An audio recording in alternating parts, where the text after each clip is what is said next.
Abu உமாமத்தல் Bahili ரலியல்லாஹு அன்ஹு ரசூல் ஸல்லல்லாஹு அலைஹி வஸல்லம் சஹாபாக்கள் ஒருத்தர், துஹாவுடைய நேரம், மஸ்ஜித் காலியா இருக்குது, ஒரு 10 மணி 10:30 மணி பரபரப்பா இயங்கி கொண்டிருக்கக்கூடிய சமயம் அது. உலகத்தினுடைய விஷயத்தில் பரபரப்பா எல்லாரும் இயங்குகிற நேரம். வேலைக்கு போறவங்க ஆஃபீஸ்க்கு போறவங்க போவாங்க, கடையை திறக்கிறவங்க திறப்பாங்க இல்லையா, குடும்பத்தினுடைய தேவையை பார்க்குறவங்க பார்ப்பாங்க. ஆனால் அந்த நேரத்தில் அபூ உமாமத்துல் பாஹிலி ரலியல்லாஹு அன்ஹு பள்ளிவாசலில் கவலை தோய்ந்த முகத்திலே உட்கார்ந்து இருக்கிறார். அவருடைய தோற்றத்தை பார்த்தாலே கவலை தெரியுது. ரசூலுல்லாஹ் கண்டுபிடிச்சிடுறாங்க.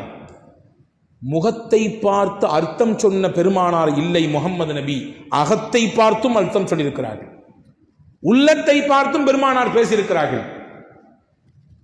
மாலி, என்ன அபூதர், என்ன அபூ உமாமா, இந்த நேரத்திலே உங்களை மஸ்ஜிதிலே பார்க்கிறேன், தொழுகை இல்லாத நேரமாச்சே இது, கைர வக்தி ஸலாம், இது ஃபர்தான தொழுகைக்குரிய நேரம் அல்லவே, இந்த நேரத்தில் உட்கார்ந்துருக்கீங்களே என்ன காரணம் கேட்டாங்க.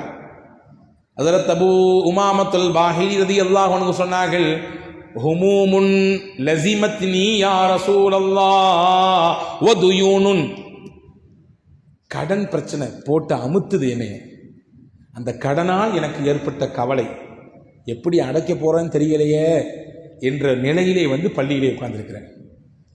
இன்னைக்கு கடன் வாங்கினவர் சந்தோஷமா சுத்திட்டு இருக்காரு, கடன் கொடுத்தவங்கெல்லாம் கையை பிசைஞ்சிக்கிட்டு இருக்காங்க, வருமா வராதா, அதை கணக்கில் சேர்த்தலாமா இல்லை ஜக்காத்தில் சேர்க்கலாமா அல்லது தர்மத்தில் சேர்த்து விடலாமா என்ற எண்ணத்தில் இருக்கிறார்கள் இல்லையா. வாங்கியவருக்கு என்ன இருக்க வேண்டும், எண்ணம் எப்படியாவது கொடுத்து விட வேண்டும் என்ற எண்ணம் இருக்க வேண்டும். அப்படி எண்ணம் இருந்தால்தான் கொடுப்பதற்கு வழியவே அல்லாஹ் கொடுப்பான். வாங்கும் பொழுது போற்ற வேண்டியதுதான், இது வேற ஒருத்தருடைய கணக்கில் எழுதிட வேண்டியதுதான் நினைத்து எழுதினார் என்றால் போகும் கையிலே, ஆனால் கொடுக்க மாட்டார், வாய்ப்பு கொடுக்க மாட்டான் அல்லாஹ். ஏன்னா என்ன ஆரம்பத்திலே சரியில்லை. இப்ப இவருடைய கவலை எதற்கு, கடனுடைய கவலை.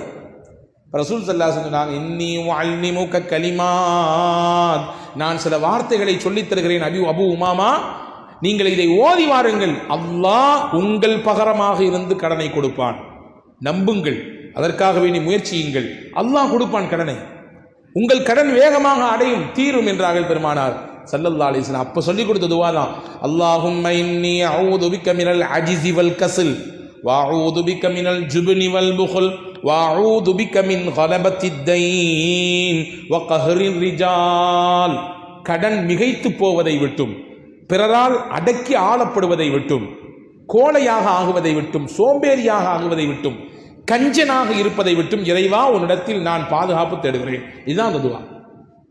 அபூ உமாமா ரலியல்லாஹு சொல்றாங்க, ரசூலுல்லாஹ் சொல்லி கொடுத்தாங்க, அந்த துவாவை நான் ஓதுனேன், அல்லாஹ் என் கடனை எல்லாம் போக்கினான், என் கவலை எல்லாம் நீக்கினான்.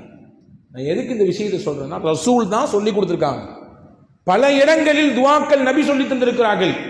இங்கே எந்த ஹதீஸுக்குள்ளே வாருங்கள், அபூ தர் ரலியல்லாஹு அன்ஹு அவர்கள்ட்ட பார்த்து ரசூலுல்லாஹ் கேட்டாங்க, என்னவாப்பா மலக்குகள் ரொம்ப நீங்க ஃபேமஸாமே, மலக்குகள் இடத்துல நீங்க ரொம்ப ஃபேமஸாமே, என்னமோ டெய்லி காலையிலும் ராத்திரி காலையிலும் மாலையிலும் உட்கார்ந்து ஏதோ ஒரு துவா ஓதுகிறீர்களாம், அந்த துவா அல்லாஹ்வுக்கு பிடிச்சு போச்சான், மலக்குகளை எல்லாம் கூப்பிட்டு உங்களை பிரபலப்படுத்திட்டாலாமே, என்ன துவா அது சொல்லுங்க வாப்பா நாங்க ரசூல் ஸல்லல்லாஹு அலைஹி வஸல்லம்.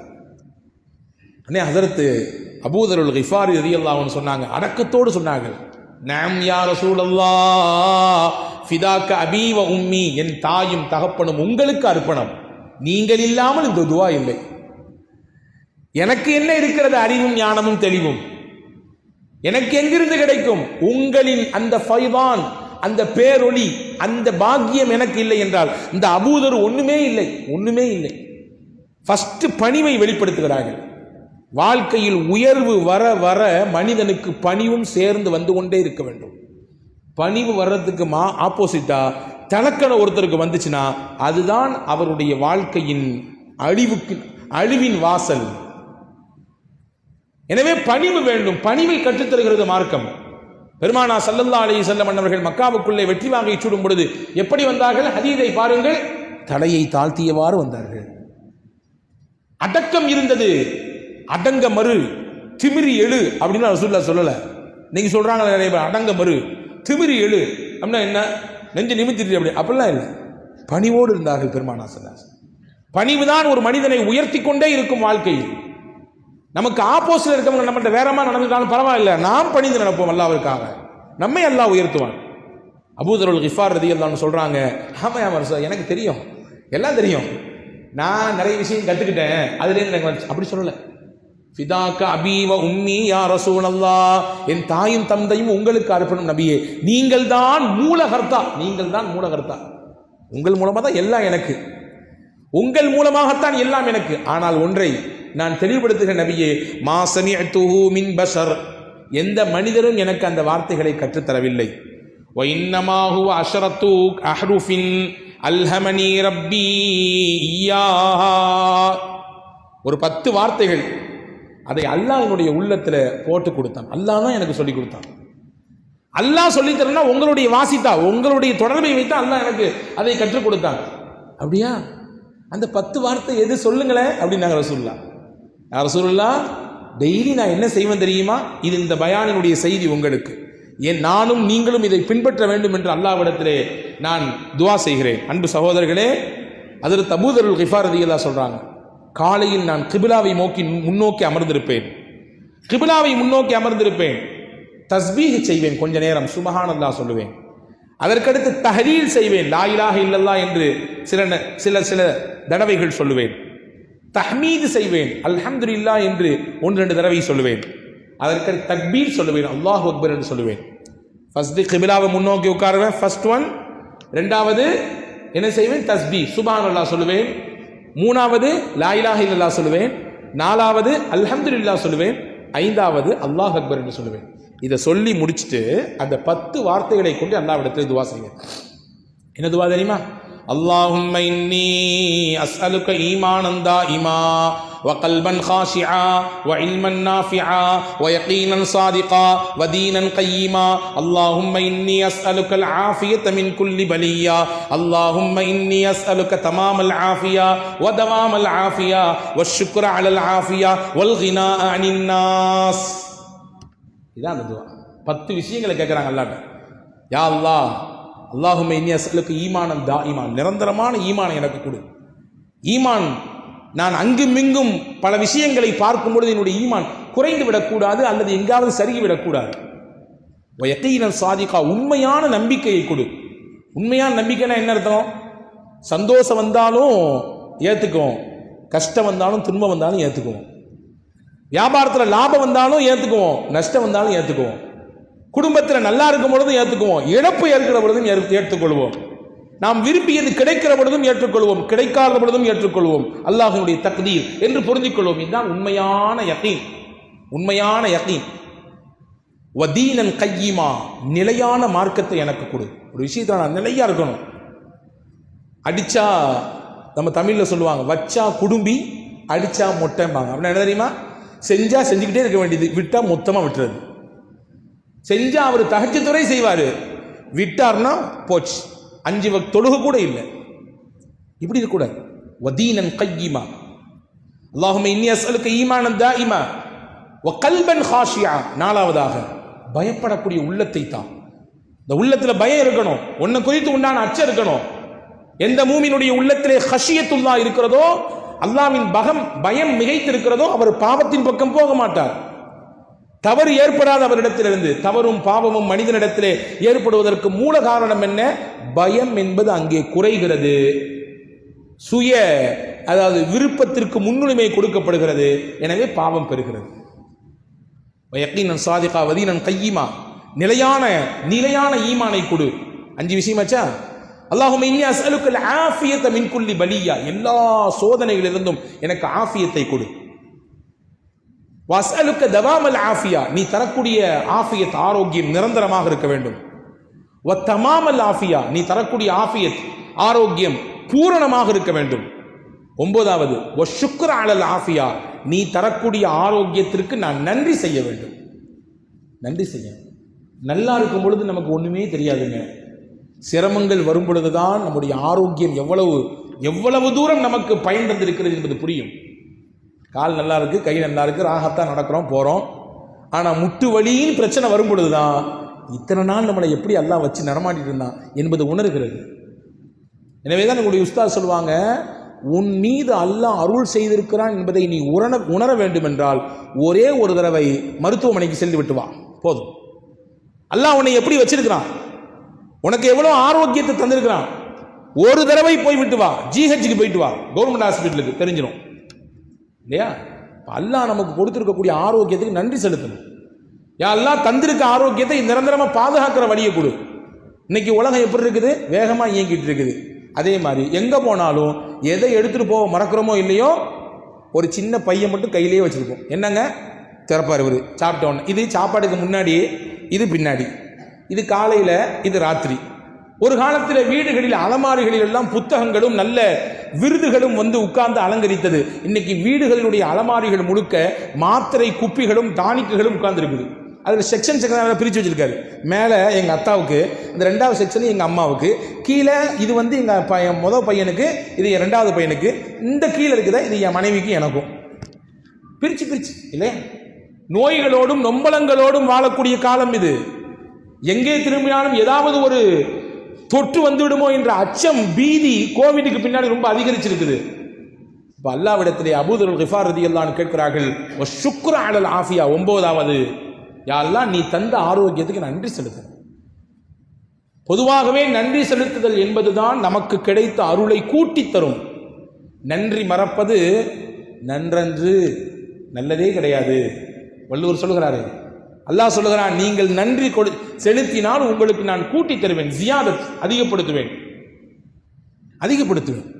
இப்ப அபூதர் ரலியல்லாஹு சொல்றாங்க, எனக்கு யா அல்லாஹ் ஆரோக்கியத்தை கொடு, நீ கொடுக்கும் ஆரோக்கியம் பூரணமாக இருக்க வேண்டும், நிரந்தரமாக இருக்க வேண்டும், நீ கொடுத்த ஆரோக்கியத்துக்கு நன்றி செலுத்த வேண்டும். 9வது. 10வது சொன்னாங்க, வல் கினா அனின் நாஸ், முக்கியமான விஷயம் 10வது, யா அல்லாஹ் உலகத்தில் வாழும் பொழுது உன்னை தாண்டி வேறு யாரிடத்துல நிற்கக்கூடாது. நீ தர்றது நீ மட்டும்தான் எனக்கு தரணும், வேற யாரையும் நான் எதிர்பார்க்க கூடாது, வேற யாருடைய வீட்டு வாசலுக்கும் போய் நிற்க கூடாது, கையேந்த கூடாது, யாரையும் எதிர்பார்க்க கூடாது. அவர் உதவி செய்வாரா, இவர் உதவி செய்வாரா, இந்த கஷ்டத்துக்கு யார்கிட்ட போய் ஹெல்ப்பை கேட்கலாம், ஏதாவது செஞ்சிட மாட்டாங்களா என்ற எந்த எதிர்பார்ப்பும் எனக்கு இருக்கக்கூடாது. ரசூலுல்லாஹ் தொடர்ச்சியாக துவா செய்திருக்கிறார்கள், அல்லாஹும் மக்ஃபினி பிஹலாலிக் வ அன் ஹராமிக் வக்னினி பிஃபத்லிக அம்மன் சிவாக். யா அல்லாஹ் நீ தரக்கூடிய ஹலாலை கொண்டு எங்களை போதுமாக்கி கொண்டு வாழுகிற தௌஃபீக்கை கொடு, ஹராம்களை விட்டு பாதுகாத்து விடு. நீ கொடுத்தது எங்களுக்கு போதுமாக இருக்கணும், அந்த போதும் என்கின்ற மனம் ஹராமை விட்டு எங்களை தடுக்க வேண்டும். உன்னன்றி வேறு யாரிடத்திலும் நாங்கள் எதிர்பார்க்க கூடாது. எதிர்பார்ப்பு தான் மனிதனுடைய அந்தஸ்தை குறைத்து விடும். ஒருத்தரை நம்ம எதிர்பார்க்கிறோம், ஒருத்தரிடத்துல கையேந்திரம், ஒருத்தரை நம்பித்தான் நம்ம வாழ்க்கைன்னு இருக்கும் பொழுது நம்முடைய அந்தஸ்தையும் மரியாதையையும் நம்முடைய அந்த தன்மானத்தையும் அது சுரண்டி பார்த்து விடும். ரசூலுல்லாஹ் அதை ஒரு காலம் ஏற்றுக்கவே மாட்டாங்க. அபூதர் ரலியல்லாஹு அந்த விஷயத்தை கேட்குறாங்க. 10வதான செய்தி சொன்ன உடனே ரசூலுல்லாஹ் அப்படியே பூரிச்சு போயிட்டாங்க. எவ்வளவு அற்புதமான துவாக்கள், எவ்வளவு அழகான வார்த்தைகள். ரசூல் அங்கே கண்டிக்கவே இல்லை. நான் சொன்னாத ஏன் நீங்க சொன்னீங்க, நான் உங்களுக்கு சொல்லிக் கொடுத்தனா, நான் உங்களுக்கு கற்றுக் கொடுத்தனா, சொல்லவே இல்லை. சிறப்பான விஷயம் இது, ரொம்ப அற்புதமான வார்த்தைகள் இது என்று சொல்லி முடிக்கும் சமயத்தில் மறுபடியும் ஜிப்ரீல் அலைஹிஸ்ஸலாம் வந்துட்டாங்க. கேட்டீங்களா? ஆமா கேட்டோம். எவ்வளவு அழகான வார்த்தை பார்த்தீங்களா? பார்த்தோம் சொல்லி சொன்னாங்க ஜிப்ரீல் அலைஹிஸ்ஸலாம். இதுதான் நமக்கான செய்தி. வல்லதி பஅஸக பில் ஹக், நபியே உங்களை அனுப்பி அல்லாஹ்வே சத்தியமாக சொல்கிறேன், லா யதுஉ அஹதும் மின் உம்மத்திக ஹாதா துஆ இல்லா குஃபிரத் லஹு துனூபுஹு. யார் இந்த துஆவை உங்கள் உம்மத்திலே ஒரு தடவை ஓதுவாரோ அல்லாஹ் அவருடைய பாவத்தை எல்லாம் மன்னிச்சிடுவான். யார் இந்த துஆவை உங்கள் உம்மத்திலே ஒரு தடவை ஓதுவாரோ அல்லாஹ் அவருடைய பாவத்தை அழிக்கிறான். வ இன் கானத் அக்ஸர மின் ஜபதில் பஹர், கடல் நுரையளவு பாவம் இருந்தால் அல்லாஹ் மன்னிச்சிடுவான். கடல் நுரையளவு அவரிடத்திலே பாவம் இருந்தால் அல்லாஹ் மன்னிக்கிறான். அப்படி சொல்லிட்டு அடுத்து ஒரு செய்தி சொன்னாங்க. இது முதல் விஷயம், இந்த துஆவால் கிடைக்கக்கூடிய முதல் பலன். இரண்டாவது சொன்னாங்க, லா யல்காக அஹதும் மின் உம்மத்திக வ ஃபீ கல்பிஹி ஹாதா துஆ இல்லா இஷ்தாகத் லஹுல் ஜினான். நபியே நாளை மறுமையிலே உங்களை உங்கள் உம்மத்திலே யாராவது ஒருவர் சந்திக்க வரும் பொழுது நீங்க ஹவுத நிப்பீங்க. அந்த நேரத்திலே உங்கள் உம்மத்திலே யாராவது ஒரு சந்திக்க வரும் பொழுது அவருடைய கல்விலே இந்த துஆ மனப்பாடமாக இருந்தால், அவருடைய கல்விலே இந்த துஆ மனனமாக இருந்தால், இல்லா இஷ்தாகத் லஹு அல் ஜினான், சொர்க்கம் அவரை விரும்பும். நாங்க ஸல்லல்லாஹு அலைஹி வஸல்லம் சொர்க்கம் விரும்பும் அந்த மனிதரை. சொர்க்கம் விரும்பும் அளவிற்கு இந்த துவா அவரை உயர்த்தி விடும் என்று சொல்லிட்டு அடுத்து சொன்னாங்க, வஸ்தக்ஃபர லஹுல் மலக்கான் வ ஃபுத்திஹத் அபுவாபுல் ஜன்னah. மலக்குமார்கள்லாம் அந்த மனுஷனுக்காக துவா செய்வாங்க, பாவ மன்னிப்பு கேட்பாங்க. இந்த மனிதருக்காக வேண்டி அல்லாஹ் சொர்க்கத்திலே கதவுகளை திறந்து வைப்பான். திறந்து வைத்துக் கொண்டு மலக்குகள் சொல்லுவாங்க, யா வலி அல்லாஹ் உதுகுல் மின் ஐயி பாபின் ஷி'த. சொர்க்கத்துக்கு 8 வாசல் இருக்கு, நீ எந்த வாசல் வழியா உள்ள போகணும்னு ஆசைப்படுறீங்களோ அந்த வாசல் வழியா உள்ள போங்க. யாருக்கு இது? இந்த துவாவை ஓதியவருக்கு மட்டுமல்ல, இந்த துவாவில் சொல்லப்படக்கூடிய 10 விஷயங்களையும் வாழ்க்கையில் முழுமையாக நம்பியவருக்கு. 100% நம்பிக்கையோடு இருந்தார், யகீனோடு இருந்தார், ஈமானோடு இருந்தார், தாயிமாக இருந்தார், உள்ளத்திலே உள்ளபடியே பயத்தோடு வாழ்ந்தார், அல்லாஹ்விடத்திலே ஆரோக்கியத்தை திரும்ப திரும்ப கேட்டுக்கொண்டே இருந்தார். அல்லாஹ்வை தவிர்த்து வேறு யாரிடத்திலும் அவள் கையேந்துவதே இல்லை. ஏனென்றால் அவருக்கு தெரியும் அல்லாஹ் தான் சமத். உலகத்தில் அல்லாஹ்வை தவிர வேறு யாரும் சமது கிடையாது. சமத் என்றால் தேவையற்றவன். அல்லாஹ்வுக்கு தேவை கிடையாது. அல்லாஹ்வை தவிர்த்து உலகத்தில் எல்லாத்துக்கும் தேவை இருக்கு, எல்லாத்துக்கும் தேவை இருக்கு. அவங்கவுங்க அந்தஸ்துக்கு தக்கவாறு தேவை இருக்குது. நான் ஒரு சின்ன ஒரு குறுந்தொழில் செய்கிறேன், அந்த தொழிலுக்கு தக்கவாறு எனக்கு தேவை இருக்கும். நான் ஒரு பெரும் முதலாளி, அதுக்கு தக்கவாறு எனக்கு தேவை இருக்கும். தேவைகள் இருக்கும் எல்லோருக்கும், அவரவருடைய அந்தஸ்துக்கு தக்கவாறு இருக்கும். அப்ப இந்த நம்பிக்கையோடு ஒருவர் வாழ்ந்தார், இந்த துவாவை படித்தார், இந்த நம்பிக்கையிலேயே அவர் தன்னுடைய வாழ்க்கை அமைத்துக் கொண்டார். ஹஜ்ரத் ஜிப்ரீல் சொன்னார்கள், இதை ஓதக்கூடியவர்களுக்கு அல்லாஹ் மன்னிப்பை தருகிறான், இதை ஓதக்கூடியவர்களுக்கு சொர்க்கம் இவரை நேசிக்கிறது, இதை ஓதக்கூடியவர்களுக்கு மலக்குகள் பாவ மன்னிப்பு கேட்கிறார்கள், இதை ஓதக்கூடியவர்களுக்கு அல்லாஹ் சொல்லுவான் நாளை மறுமையிலே, எந்த வாசல் வழியா உள்ள போகணும்னு ஆசைப்படுறீங்களோ போய்க்கங்க. அல்லாஹு அக்பர். இவ்வளவு பெரிய பாக்கியத்தை யார் பெற்று தந்தது? நாயகத்தால் உருவாக்கப்பட்ட ஒப்பற்ற தோழர் ஹஜ்ரத் அபூதருல் கிஃபாரி ரலியல்லாஹு அன்ஹு. அன்பு சகோதரர்களே, இவ்வளவு சிறந்த சஹாபாக்களை பெருமானா ஸல்லல்லாஹு அலைஹி வஸல்லம் உருவாக்கி காண்பித்தார்கள். எனவேதான் சஹாபா பெருமக்கள் நபியிடத்தில் சுற்றி சுற்றி வந்ததினாலே நபியின் ஒத்த வார்த்தைக்கு கூட அவர்கள் மாறு செய்வதற்கு மனமே வந்ததில்லை. ஒரு வார்த்தை கிடைத்தால் போதும் அப்படியே பிடித்துக் கொள்வார்கள். சஹாபாக்கள் ஒரு சஹாபி உண்டு, அவங்க பேர் அப்துல்லாஹ் இப்னு ரவாஹா ரலியல்லாஹு அன்ஹு. அப்துல்லாஹ் இப்னு ரவாஹா ரலியல்லாஹு அன்ஹு பெரிய சஹாபி. முஅத்தா போரிலே ஷஹீதான 3 சுஹதாக்கள் இவரும் ஒருவர். ஸைத் இப்னு ஹாரிஸா, அப்துல்லாஹ் இப்னு ரவாஹா, ஜாஃபர் இப்னு அபி தாலிப். இந்த 3 சஹாபாக்களும் முஅத்தா போர்க்களத்திலே ஷஹீதாக்கப்படுவார்கள் என்று போருக்கு அனுப்புறதுக்கு முன்னாடியே பெருமானா ஸல்லல்லாஹு அலைஹி வஸல்லம் அன்னவர்களால் முன்னறிவிப்பு செய்யப்பட்டாங்க. ஏங்க, போருக்கு போறீங்க நீங்க 3 பேரும், இந்த படையில நீங்க தான் ஃபர்ஸ்ட் தளபதி, நீங்க கொஞ்ச நேரம் உங்க தலைமையில போர் நடக்கும், அதுக்கு பின்னாடி நீங்க ஷஹீத் ஆயிருவீங்க, அடுத்து இவரு என்று ஒவ்வொருத்தரையா ரசூலுல்லாஹ் அடையாளம் காட்டுறாங்க. சஹாபாக்கள் சிரிச்சு கொண்டே கொடியை வாங்கிட்டு போருக்கு போறாங்க. எங்க போறாங்க? ஷாப்பிங்கா. போய் திரும்பி வரப்போறது இல்லை. ரசூலுடைய வார்த்தை சத்திய வார்த்தை, உண்மை வார்த்தை, அது சந்தோஷமாக போனார்கள். மரணத்தையும் கூட முகமலர்ச்சியோடு முத்தமிட்டார்கள் என்றால் பெருமானா ஸல்லல்லாஹு அலைஹி வஸல்லம் வார்த்தைக்கு கட்டுப்படுவதை தவிர வேற என்னவாக இருக்க முடியும்? இந்த 3 சஹாபாக்கள் ஒரு சஹாபி தான் அப்துல்லாஹ் இப்னு ரவாஹா ரலியல்லாஹு அன்ஹு. ரசூல் ஸல்லல்லாஹு அலைஹி வஸல்லம் ஒரு ஜும்மாவுடைய நாள் பள்ளிவாசல் மெம்பர்ல ஏறி பேசிட்டு இருக்காங்க. இங்கே கூட அறிவுறுத்தப்படுகிறது, மெம்பர்ல ஏறுறோம், ஜும்மாவுடைய முக்கியமான சமயம் இது, நீங்க ரொம்ப கவனமாக இருக்க வேண்டிய நேரம் என்று கண்ணியத்திற்குரிய இமாம்கள் அறிவுறுத்துகிறார்களே. இந்த மாதிரி மெம்பர்ல நிற்கிறாங்க. ரசூலுல்லாஹ் நிற்கும் பொழுது ஏதோ அந்த கூட்டத்தில் யாரோ அங்கே ஓரத்தில் நின்னாரு போல தெரியுது. பேச்சின் இடையில் பெருமானா ஸல்லல்லாஹு அலைஹி வஸல்லம் இஜ்லிசு அப்படி சொன்னாங்க. இஜ்லிசு அப்படின்னா உட்காருங்கன்னு அர்த்தம், வேற ஒன்றும் இல்லை. உட்காருங்க, நிற்காதீங்க, உட்காருங்க. ஏன்னா மெம்பரில் ஏறிவிட்டால் அது தொழுகையின் அந்தஸ்து. நாம் யோசிச்சிருக்கோமா? ஒவ்வொரு நாளும் லொஹர் 4 ரக்காயத்து, ஜும்மாவுக்கு மட்டும் 2 ரக்காயத்து. ஏன்? அந்த 2 ரக்காயத்துக்கு ஈக்குவல் மெம்பர், மற்ற 2 ரக்காயத்துக்கு நிகரானது மெம்பருடைய அந்த குத்பா.